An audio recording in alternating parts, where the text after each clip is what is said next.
স্বাগতম স্বাস্থ্য দিগন্তয়ে। আপনার স্বাস্থ্য সচেতনতায় নির্ভরযোগ্য সহযাত্রী আমরা। আজকের আলোচনায় জানব গরমে শিশুর ঘামাচি কেন হয়, কিভাবে প্রতিরোধ ও চিকিৎসা করবেন ঘরোয়া ও আধুনিক পদ্ধতিতে। গরমকাল মানেই শিশুদের ঘামাচির কষ্ট। তীব্র গরমে শরীর থেকে অতিরিক্ত ঘাম বের হয়, কিন্তু যখন শিশুর ত্বকে সেই ঘাম আটকে যায় তখনই লাল লাল ফুসকুড়ি, চুলকানি ও জ্বালা হয়ে ওঠে, যা আমরা ঘামাচি নামে জানি। বিশেষ করে শিশুর ঘাড়, পিঠ, বগল, গলা এই জায়গাগুলো ঘামাচিতে বেশি আক্রান্ত হয়।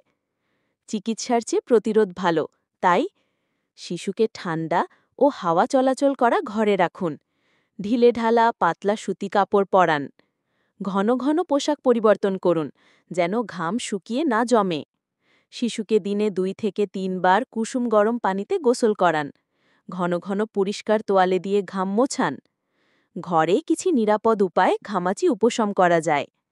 1. চন্দনের গুঁড়া ও গোলাপ জল পেস্ট করে আক্রান্ত স্থানে লাগান। 2. নিমপাতা সিদ্ধ পানি দিয়ে গোসল করানো ভালো। 3. বেসন ও দুধ একসাথে মেখে ধীরে ধীরে লাগিয়ে 10 মিনিট রেখে ধুয়ে ফেলুন। 4. ক্যালামাইন লোশন ব্যবহার করতে পারেন ডাক্তারের পরামর্শে। মনে রাখবেন, ভ্যাসিলিন বা ঘন মলম ব্যবহার করবেন না, এতে রন্ধ্র বন্ধ হয়ে ঘামাচি বাড়ে।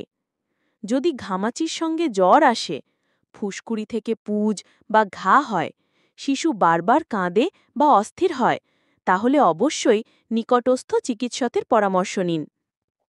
শিশুর আরামই পরিবারের শান্তি। সতর্ক থাকলে ঘামাচি হবে না ইনশাআল্লাহ। এমন স্বাস্থ্য সচেতনতামূলক ভিডিও পেতে সাবস্ক্রাইব করুন স্বাস্থ্য দিগান্ত চ্যানেল। শেয়ার করুন যাতে আরও বাবা মা উপকৃত হতে পারেন।